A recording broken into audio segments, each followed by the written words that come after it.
What's up, everybody? Welcome back to another live stream from the Scalar Learning channel. Excuse me. And we are again in the midst of this 12-day marathon. What is this, day 4, right? So this is pretty exciting, and I hope you guys are enjoying it and learning and getting ready for this August SAT. So that's the goal. Okay, we're gonna do a super fast audio check. I just want to make sure it's broadcasting properly.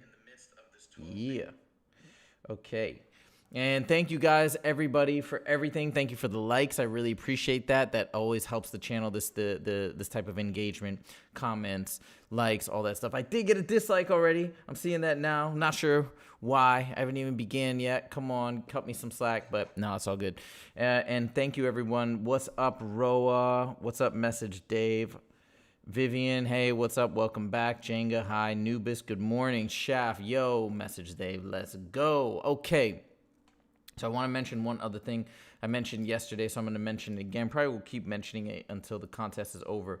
We are doing a competition right now, and if you want to enter into this drawing to win a free hour of tutoring with me, and this can probably go down before the SAT because the drawing's on the 26th, the SAT is on the 28th. All you have to do is click this link and go ahead, and you might have to register, which takes like 20 seconds. But you just give me an upvote and leave a comment on that South by Southwest page, talking about how it can be really quick. Just, hey, how's the channel helped you? How have I helped you? Because I'm trying to speak at South by Southwest and train other teachers to also come on YouTube and be able to teach and share their disciplines and loves and passions and whatnot, just to empower everybody like I try to do here. So that's what that's about. So if you want to enter the competition, just go ahead and click that link that I posted, the panel picker South by Southwest link, and give me an upvote and give me a comment, and you'll be in the drawing. We're going to do the drawing on the 26th. All right. Here we go. Hey, what is up? Good morning, Josefa Johan. What's up? Vinicius, one more with you, Josefa. What's up? All right, guys, let's do, and what's up, Max? What's up, Chef? Okay, let's do this here. We're going to start the timer at 55 minutes. Oh, yeah, it's calculator section. So I need a calculator. And we're going to start in 3, 2, 1. Let's do it. If s equals 4, what is the value of this? So, well, let's simplify that. 20s minus 15s is 5s. Plug in 4. 5 times 4 is 20. Done. Is there anything else I need to do just for fun? If I plugged in 80 minus 60, okay, it's fine. The line graph shows the number of space shuttle launches in the United States from 1981 to 1986. During which year of this time period was the number of space shuttle launches the greatest? Here, which is 1985, right? Was the number space? Okay, it's pretty straightforward. Just reading a graph. Number 3, American marsupials and Australian marsupials are two primary groups of marsupials. The table shows the number of species in each order of living marsupial by group. Okay. Based on the table, so we've got this one, that many, this one, that many, etc. Based on the table, what fraction of the Australian marsupial are from? So we kind of don't need this because they said what fraction of the Australian marsupials are from the order of this. So it's basically that name, whatever it is, 24. What fraction of Australian marsupials? So then I have to add these up. 1, so that's 72, 92, 96, 98. 98 plus 137. Can't do my head. 98 plus 137 is 235, right? 235. I think that's the answer. Yeah.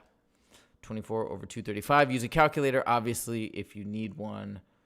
Let me just double check. Let me do my math again. 72, 96, 98. Yeah, that's right. Okay, nice. Let's go to number 4. 10 data points are in the scatter plot shown along with the line of best fit. Which of the following best estimates the predicted value of y when x equals 6.5? So here's 6.5. And again, when they're talking about the line of best fit, they're not talking about these dots here. They're talking about this line. So if I draw it up here, it looks like it's predicted at 16. So be careful. They're trying to trick you with those dots, right? Done. not like they're trying to trick. Okay, well, I should say the dots are the real values, but when they say predicted by this line, we're just trying to find the value of the on the line. All right. What is 120% of 2,000? Okay, you can use a calculator. Well, let's use a calculator. So that's like 120% converted to a decimal, 1.2 or 1.20. Of is synonymous with times. Boom, 2,400 is the winner. 7. Ooh, a little box and whisker plot in the mix. Here we go. The box plot summarizes the data for the annual cost of automobile insurance for automobile owners in a certain city, which of the following could be the median annual cost. Okay, when they're talking about median and these plots, right, just a quick refresh. This is the min value. This is the max value. This is the lower quartile at here. This is the upper quartile, but what they're asking about is this. That is the median, that bar. So the median value looks like 1,600 and like 20. Yeah, 1,625 looks good. Boom, done. 8. The table lists selected values of Sam's walking speed in kilometers per hour and his corresponding pulse in beats per minute. Walking speed, pulse. Okay. There's a linear relation between Sam's speed and his pulse. Which of the following equations describes f of x? Okay, so the pulse, they're saying, is the y value, is the function value, which is like the y value. So look, it's like xy, really, okay? And they're saying which one is the winner. Now, we could possibly plug and chug. Like for example, okay, let's do it. Normally, I would just like calculate the slope, which it looks like to be 5. So it's probably this one, but definitely this one. But let's just do a different approach just for fun. So plug and chug. Plug 4 in, do I get 77? No. Plug 4 in, do I get 77? No. That'd be negative 4 plus 97 is 93. Plug 4 in, I do get 77. Plug 4 in, I do get 77. So it's down to these two. I already know it's C, right? Because I told you it's positive 5. But let's just keep going with this approach. Then I'll double check with 6. So if I plug in 6 here, I do get 87. 2 points is pretty much proof positive. But let's just plug it in here. That'd be negative 30 plus 97 is 67. So that's out. C is the winner. Based on the 2010 census, the population of Milwaukee, Wisconsin was about 96. Okay. So Milwaukee was about 96% of the population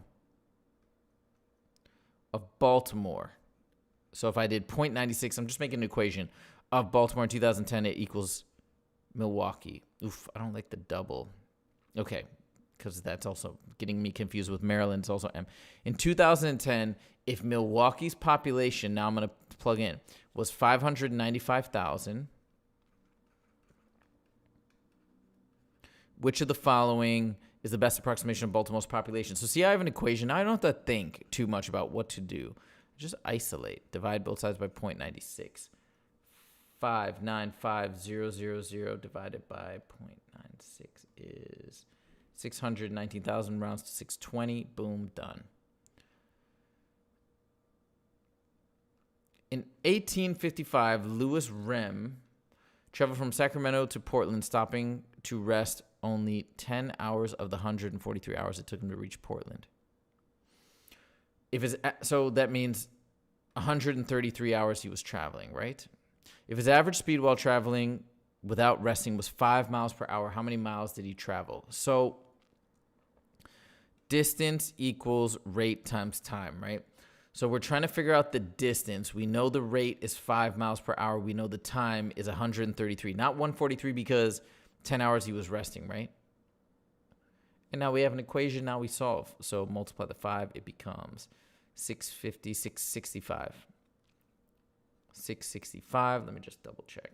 I'm pretty sure I did that right, but 133, 665, boom, done. 11, interval 1 through 10, frequency of 7, 5, 3, okay. Each of the 25 data values in a data set is an integer between 1 and 50 inclusive. Okay. The table gives the frequency of the data for the 5 intervals. Which of the following intervals contains exactly 2/5 of the values in the data set? So, well, Well, so all we need to do, if it's 25 values, we just need to take 2/5 of 25. Cancel, cancel, 1, 5. 2 times 5 is 10. So whatever interval contains 10 values, none of these do, right? But, okay. So 1 through 20, that's 12, out. 11 through 30, that's 8, right? 5 and 3, that's out. 21 through 40, that's 11, out. 31 through 50, that's 10. That's the winner. Strange, kind of a little bit of a different type of question, but still not too bad. All right, number 12. The table above shows the distribution of the number of extracurricular activities that students at a middle school participate in. If the number of students who participate in 2 extracurricular activities is 120 more than the number of students who participate in 1. So if this is 1, this is 2, 120 more. What is the total number of students who attend the middle school? Okay. Okay, so we can do a little equation here, I guess. Let me think how to do this. So x plus 120. Oh, there's probably a lot of ways to do this, but I can see that the difference between these two is 25%. And obviously the difference here is 120. So now I can do a little proportion. I can say 25 out of 100 is equal to 120 out of an unknown value. I'm using y. I should use a different variable because I use y there. I don't want to get it confused. Out of the and this y, it represents the total. Now all I got to do is cross multiply, but I'll simplify first. That's 1/4. Then I cross multiply, and it's y equals 4 times 120, which is 480. So I know that the total number of students is 480. But now let's double check. Okay. If it's 480, that means this is 48. That's 10%. This would be half of that, which is 24. 30% of 480 is 120, 144. And then this is presumably 240 plus 24, 264. And that works. So I did 55% in my head of 480, but then that's also 120 more. So all the numbers work out. I'm not going to go ahead and, like, sometimes if I felt like it, I could add all these up, make sure it adds up to 480. Let's do it fast, whatever. Okay, so 168, 368, 428, 432, 440, 480. Yeah, it works. Okay, 13. For her job, Natasha spent a total of N minutes processing ID card applications, driver's license applications. It takes Natasha 15 minutes to process an ID card application.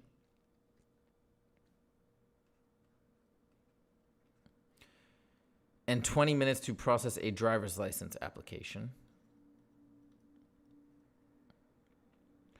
The graph above represents all possible combinations for the number of ID card applications and the number of driver's license applications that Natasha could have processed in the N minutes.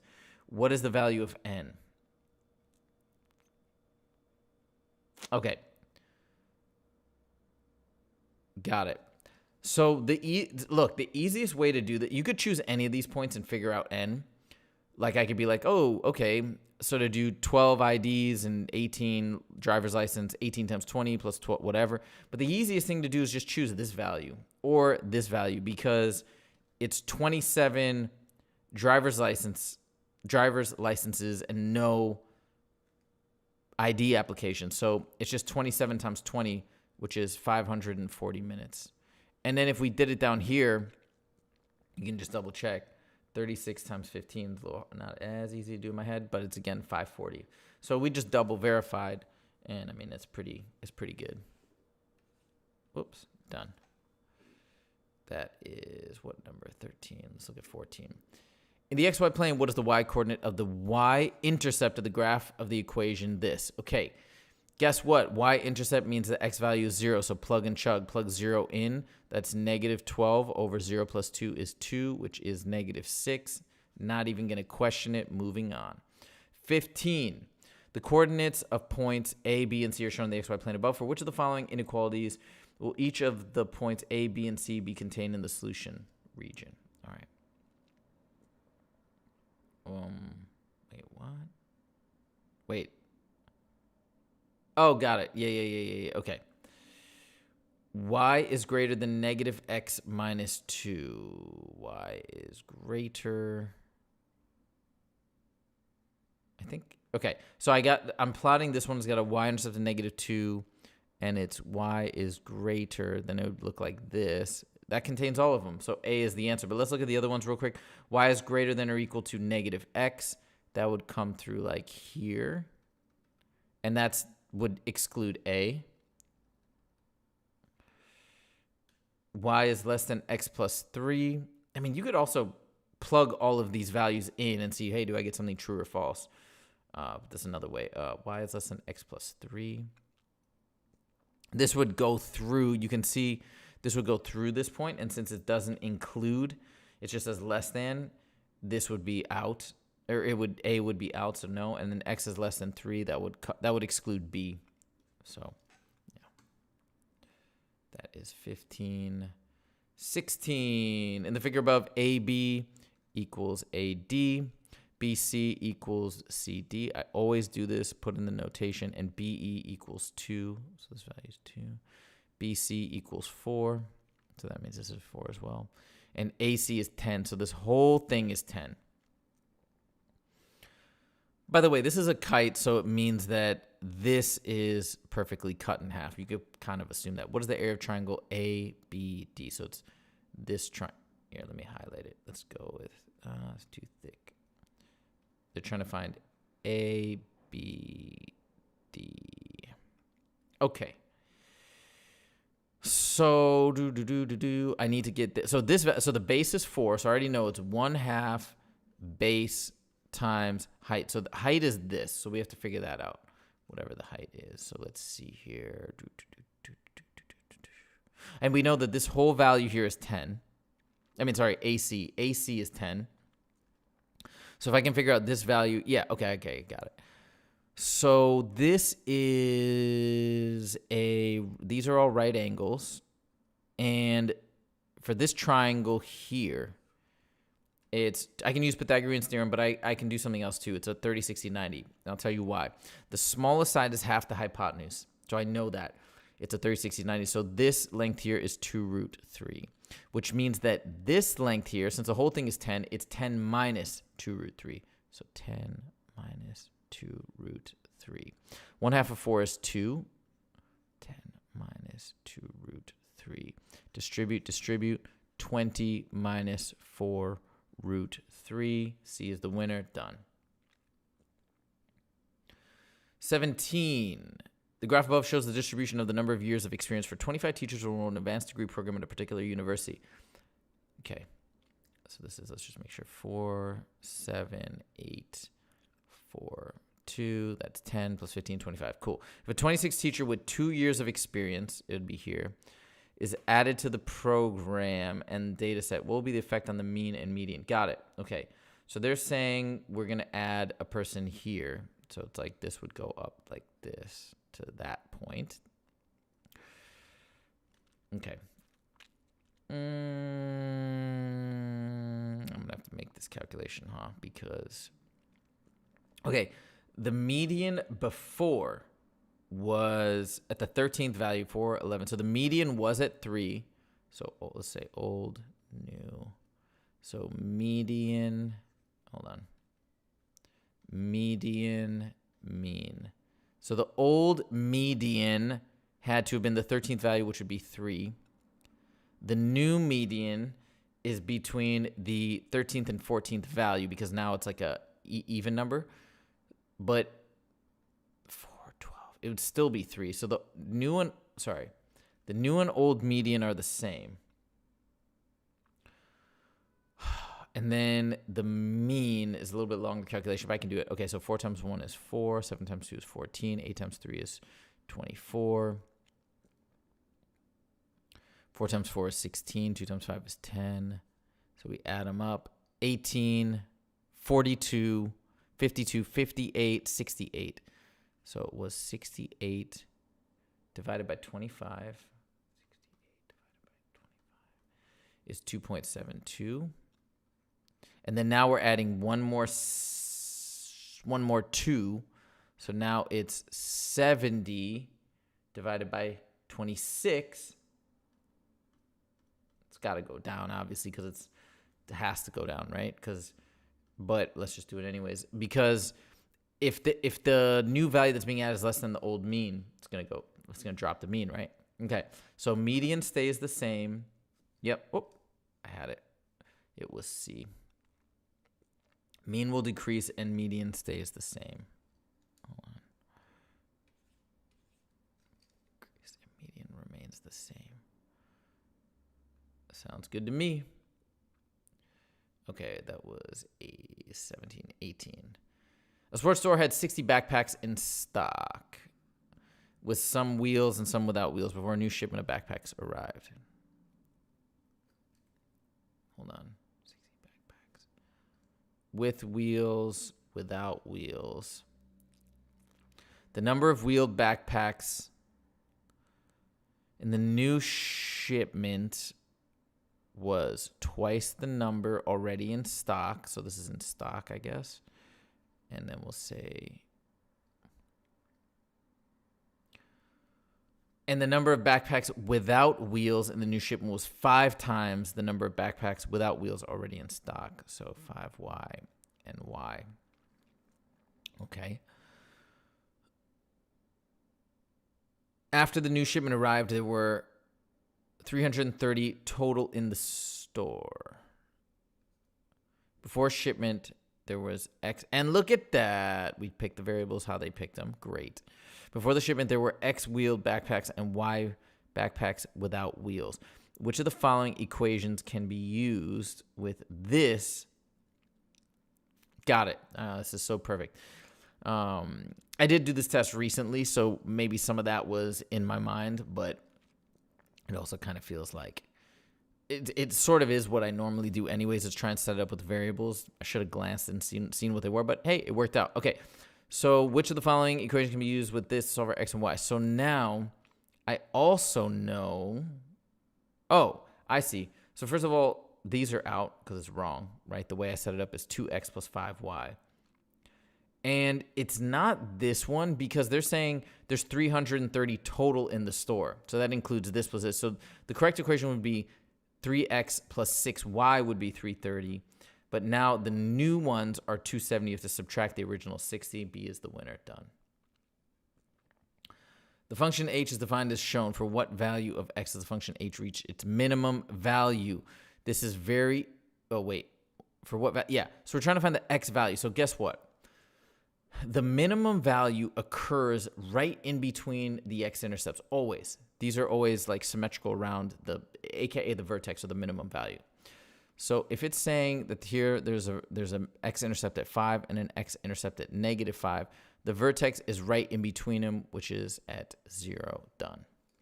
And the function value, so but it says what? So h is the minimum value is -25, but that's not what they're asking. Okay. Now we have 20. A set of data is represented by the scatter plot on the portion xy shown. Which of the following linear equations best fits the data? All right, let's see here. Let's do a line of best fit.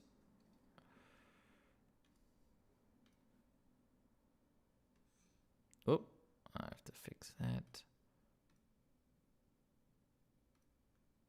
Okay. All right, that's a pretty good line. Let's go. Now, what I like to do with this, so they're trying to find linear. First of all, the slopes, obviously, all these slopes are positive. Okay.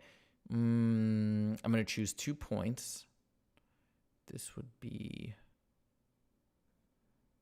let's say this one, 594. And another good one would be, let's do this. 6.2, 115. And we're going to just create an equation. So I'm going to subtract down the y is 94 minus 115. I can do that in my head, but okay. -21 over 5 minus 6.2 is -1.2. So -21 by 1.2. 0.2. Of course, I know it's negative, but okay.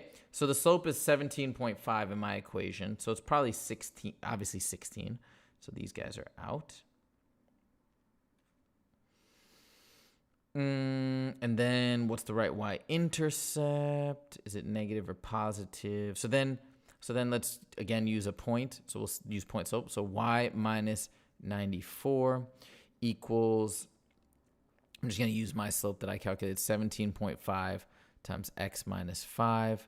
Distribute. This times 5 is, so it's 17.5x minus 87.5 equals y minus 94. And then I'm going to add 94 to both sides. And then it equals 6.5. Yeah, 17.5x plus 6.5. See, the problem is I didn't get either of these. I'm closer to this one, though. Closer to that one. I remember this problem being weird. Like, I remember trying to draw a line of best fit, and I think I botched it the first time. You know what? I think my line of best fit is too high. I think that's the issue. I think it is going to be D because I think that, look, okay, let me make some room here. Get rid of this. There's too many dots below it. Probably a better line of best fit would be like this, something like that. So if I angled it, well, maybe that's too low. Maybe like here. But you know what I mean? Like if I'm angling it down more, it's going to hit a higher y-intercept than 6.5. So I believe this is correct. I can't remember, but I do recall that this was a strange one, or maybe just my line of best fit drawing skills or whatever, not perfect. But I'm pretty sure D is the winner, and we'll check it at the end. Hold on. Is there anything else? Okay, let's plug in a couple values. So if I plug in 6, I get 96. Yeah. I remember that's how I verified it. So I plugged in like 6, and here I get 96 minus 15, which would be like 81. And that looks pretty low. That doesn't make any sense. Versus plugging in 6 here, we get the appropriate value. It's D. It's definitely D. Okay. 21. In equation of the graph, this is shown where A and B are constants. What's the value of B? Okay. Well, guess what? I'm going to isolate, and I'm going to say by equals negative AX plus 6. And I'm going to divide by B. Y equals negative A over B X plus 6 over B. So why did I do this? I always like to do this because now it's in slope-intercept form. This is the y-intercept. Well, guess what? That's the y-intercept of negative 2, which means B has to be negative 3. But we can double verify this. So the slope is also negative A over B. So I said B is negative 3. The slope is 1/3. So that means A would have to be negative 2. I guess, whatever, that doesn't totally, but yeah, negative 2 over, no, I mean, sorry, excuse me, negative 1. So it'd be negative 1, so that'd be 1/3 minus 2. I mean, well, didn't really need to do that, but there we go. Okay, 22. The function W gives the estimated weight in pounds of a rainbow trout based on its length, L in inches. Which of the following is the best interpretation of the number 1.22 in this context? Gives the estimated weight in pounds of a rainbow trout based on its length. So this is length. Make this a little thinner. Okay, hold on. Let me think for a second. For every, I like to always come up with my definition first before I look at the answer choices. Length in inches. For every 1 inch that the length goes up, the weight increases by 22%. This is exponential. So 2, it'd be another 22%. Okay. So, nope. For each 1 pound in weight, no. The estimated length, that's backwards. I said the other way. For each increase of 1 inch, the estimated weight of trout increases by 22%. Okay. Nope. We can disprove that immediately by plugging in like 2 and 1. 1 pound inch increase, it wouldn't work out at all. The estimated weight increased by 1 point. This is okay, but it's wrong. It's not bad. Because you can also plug this in and see. Plug in 1, then plug in 2 and see what you get. You won't get an increase of 1.22 pounds. All right, 23. In the given figure, theta is an angle if sine of theta equals radical 3 over 2. What is cosine of theta? Here, let's do a little... Wait. Well, first of all, it's in quadrant 2. So sine is positive in quadrant 2. Cosine is negative in quadrant 2. So it's definitely going to be negative. Boom, boom. It's not going to be the same thing. It's actually got to be C.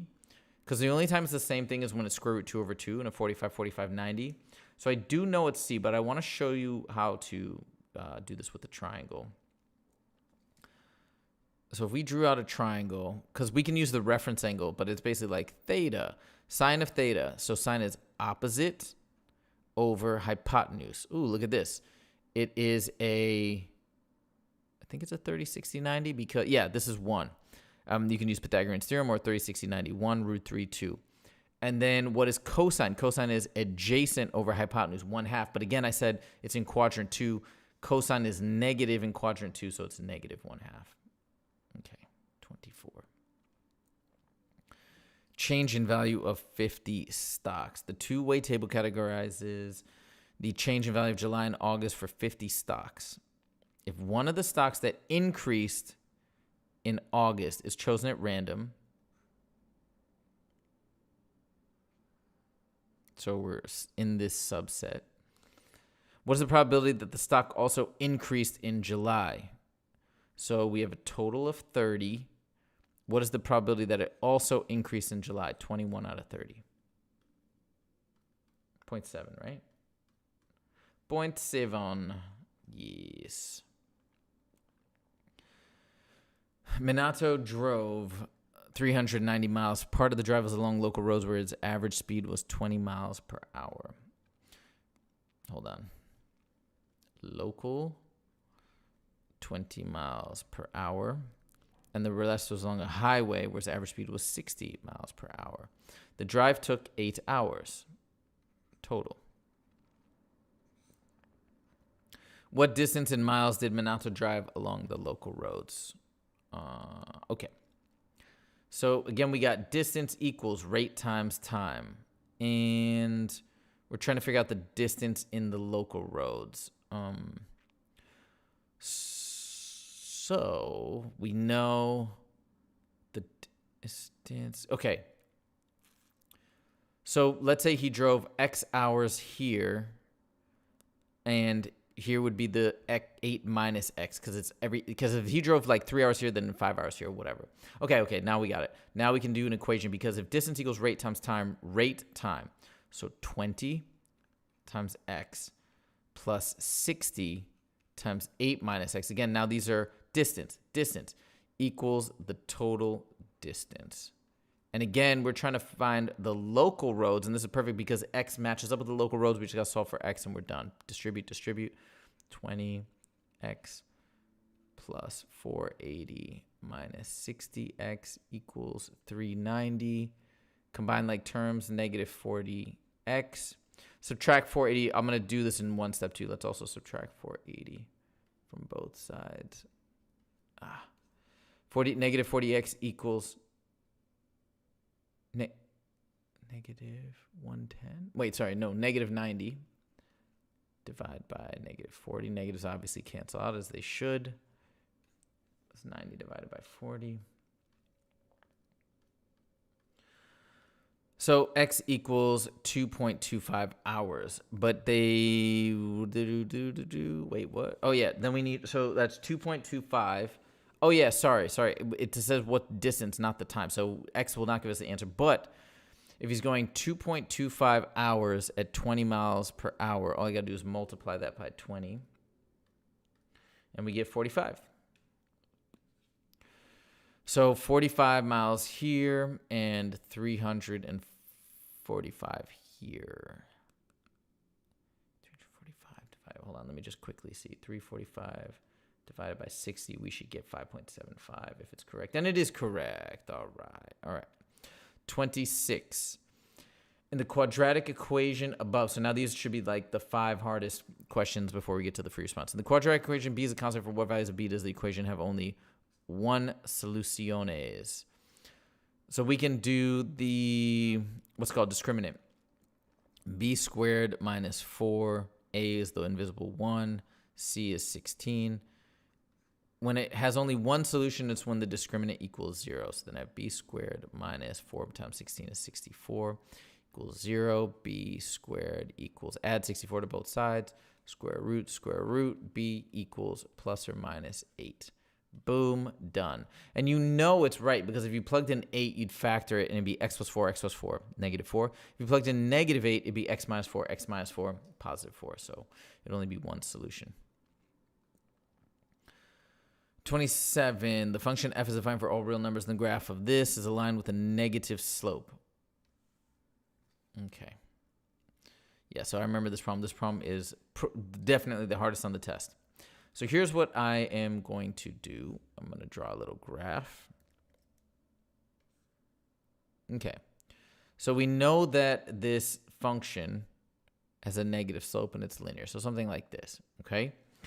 Now it says if A is less than B, and what are they talking about? They're talking about the x values. So let's say here is A, or sorry, let's do it like this.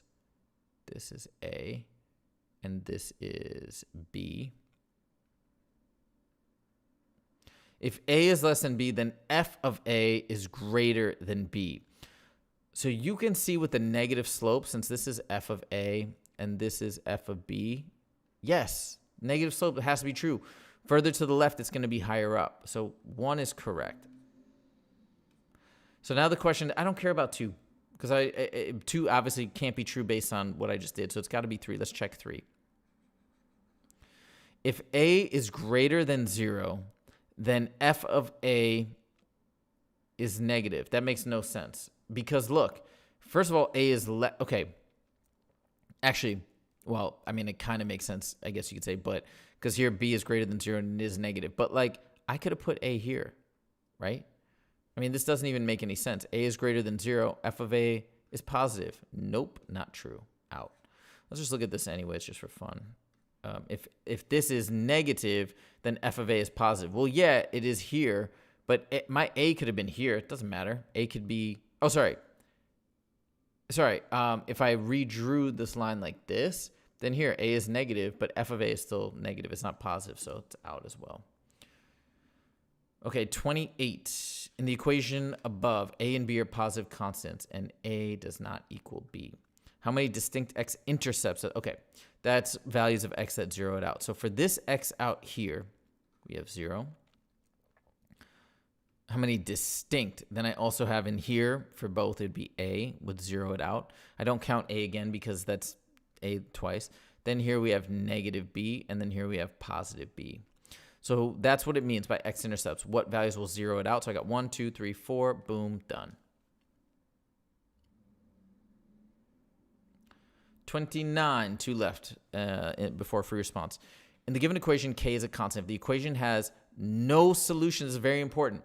What is the value of k? If it's no solution, it means that the x's when we distribute have to match up and the constants have to not match up. That's exactly what it means. So let's distribute 1/3 x minus 1/3 k equals kx.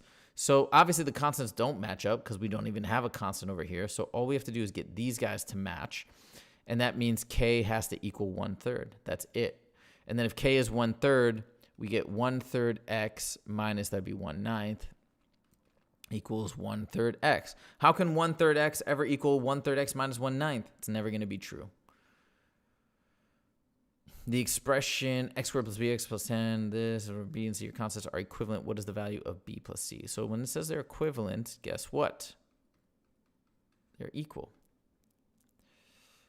X minus 3 squared plus c. So we're trying to find b and c. Okay, let's FOIL as we do in something like this, just instinctively. X squared minus 6x plus 9 plus c. I know that C is 1 because if these guys are equivalent, the constants have to match up. So C is 1. And I know that the B's have to match up. I mean, sorry, the X terms have to match up. So B must equal -6. Is it that simple? -6 plus 1 is -5. Let me just think about it for a second. X squared minus 6x plus 10 equals x minus 3 squared plus 1, I said, right? Let me just double check. Plus 1. X squared minus 6x plus 9 plus... Yeah, it's right. It's right. Okay, free response time. Let's go down here.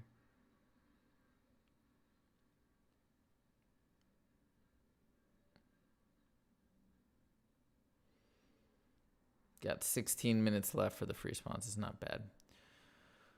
What value of x makes the equation above true? What's going to make this 0? 3. Because 3 minus 3 is 0. 0 to the 4th power is 0. Done. In the data set shown, r is an integer. If the median of the data set is 8. So that is the median. Oh, wait. We have to write these from least to greatest. 4, 5, 5, 4, 5, 5, 8, 11, and 13. And it says that r is less than 11, but 8 is the median. So that means 8 has to be in the middle. So that means r has to be greater than 8. And these are all integers, so it could be 9 or 10. But let's just go with 9, right? Median, middle value, that's it, 33. XY is the solution of the system of equations above. What's the value of x? Okay, this is perfect for elimination. I'm going to multiply the top one by negative. It doesn't matter which one, but I'll multiply the top by -1. So it's -4x minus y equals -4. Bottom one we're going to leave alone. This is so now I can add these equations together. Those cancel out. Then I get 4x equals 1 divided by 4 divided by 4. X equals 1/4. That's the answer. But on these ones, I really like to plug in and make sure it's right because it's free response. So we don't really know. We have no guidance from the multiple choice. So 1/4 times 8 is 2. So that means y would have to be 3. Let's make sure up here. 1/4 of x is 1. 1/4 of 4 is 1 plus 3. So y definitely is 3. X is definitely 1/4 because it works for both equations. So it's verified. One serving of a certain brand of microwave popcorn provides 150 calories, 90 of which are from fat. Okay. Okay. So popcorn, 150, I'll say 90 fat. One certain brand of low pretzel. Oh gosh, popcorn. I'll say pop pretzel. 120 calories, 12 of which are from fat. How many more calories from fat are provided by 100 calorie serving with popcorn? Okay, got it. So 150. So we could do proportions. I mean, we could do this multiple ways. Well, 100 is 2/3 of 150. So I can also, let's do proportions so you can see what I'm talking about. So we could be like, for 150 calories, we have 90 from fat. So for 100, we have how many calories from fat, right? Total. Cancel, cancel, cross multiply. Then I have 15x equals 900. Divide by 15. Divide by 15. And it would be 60. So this would have 60 fat for 100. Oh, let's not circle it. I don't want to get confused. And then this one, we could do the same thing. 120 calories, 12 fat equals total. Equals 100 unknown. This reduces to 10, so that's pretty easy. So 10 equals 100 over x. So then we cross multiply. 10x equals 100. X equals 10. So 10 of fat. So how many more calories from fat are provided it would be 60 minus 10, which is 50. Okay.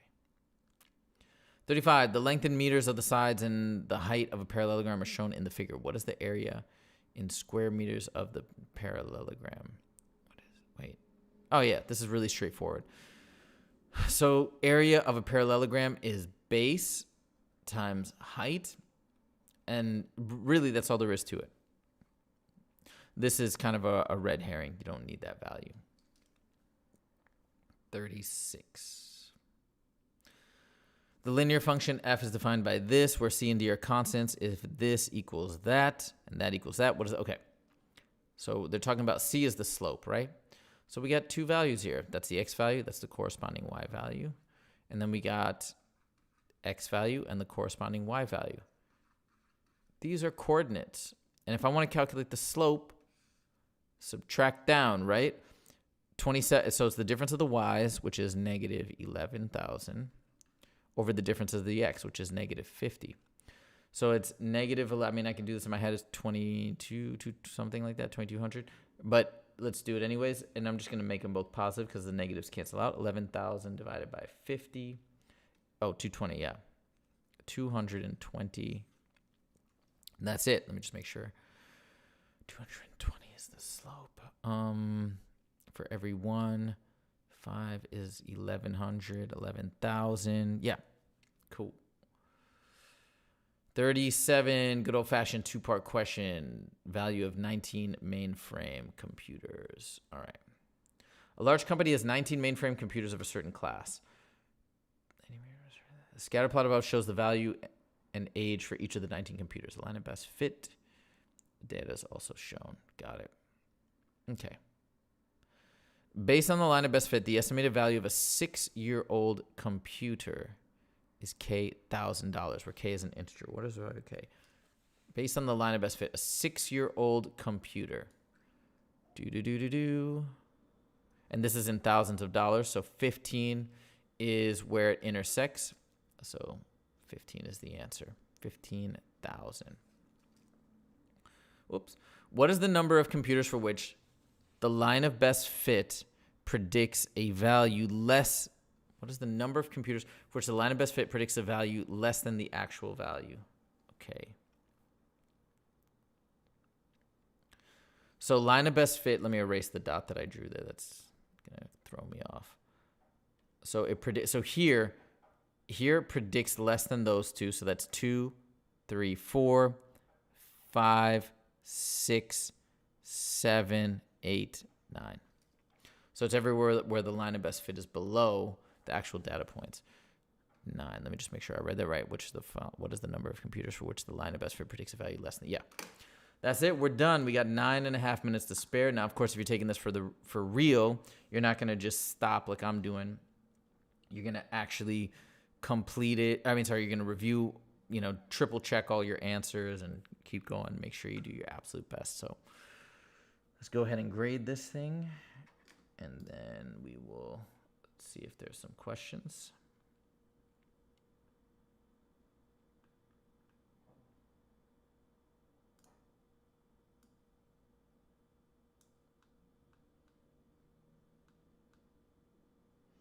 Okay. We've got DDBD, DDBD. Then we've got CBAC. Oh, I left one blank. Darn it. I skipped one. I wonder if people caught that. Hold on, let's start the timer again. Let's solve this. No, that's so sad. Okay, a field has a perimeter of 960 feet. Of the following, which is close to the perimeter of the field in meters? Oh, so we're just doing feet to meters. So it's 960 feet. What I like to do is I like to throw it over 1, and then we convert using dimensional analysis. So I got feet on top, I need feet on bottom, and then the meters what we're converting to on top. So it says that 1 foot is equal to 0.3048 meters. The feet cancel out, so I multiply 0.3048 times 960 is 292, which is closest to that guy. Okay.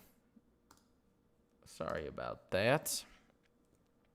Let's zoom back out. I hope I didn't miss anything else. Okay. So 6 is, of course, BAC. BAC. Okay, 9 is AADB. AADB. 13 is BAAC. BAAC. 17 is CBCD. CBCD. 21 is ABCC.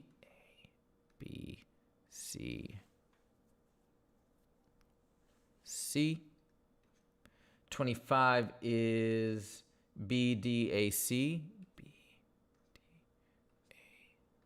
BDAC. And 29 and 30, D and D for the win. Yeah, amazing. Okay, now let's go to the free response.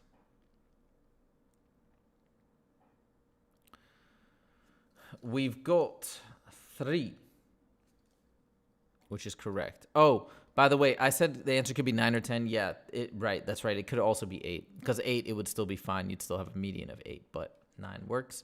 Then we got 1/4, or you could say 0.25. And we got 50 for both 34 and 35. I didn't even notice that.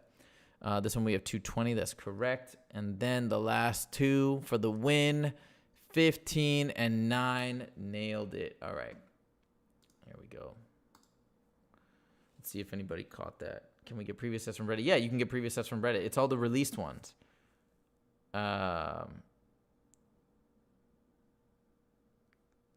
Okay. Better than my teachers. Awesome. Thank you. Thank you, my friend.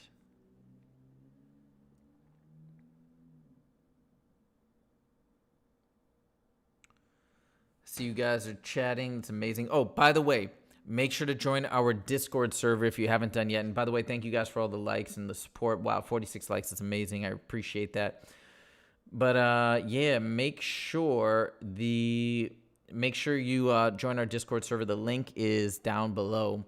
That Discord server, you can find, of course, the schedule for the live streams if you lose it. You can also look it up on Instagram. I posted the live stream schedule through next Friday on Instagram, so you can check it there as well if you don't know it or don't have it, or sign up for our mailing list. We just mailed it out as well. We'll probably mail it out again later this week. So anyways, that's it. Thank you guys for showing up, and I hope this is helpful, and I hope you guys are feeling more and more confident as we do more and more of this math practice. I got some other cool videos coming out as well before the August SAT that I'm very excited about. Thank you guys so much. So by the way, you're asking about area formulas, right? Well, if we're talking about area formulas, it's, you do need to know some, like the parallelogram one, okay? You could probably figure it out that if you like chop this triangle off and place it over here, it's just a rectangle. So like, it's not like you have to go crazy on memorizing that per se. You could probably logically deduce it. But hey, if you know it, it's not bad. But don't forget, there's a lot of area formulas that are given to you on the booklet, right? So here, let me show you at the front. Oh, I didn't include it. But make sure you have those know what those formulas are so you don't waste your time memorizing those. Okay, thank you guys so much for joining, and I will see you in the next video. Take it easy.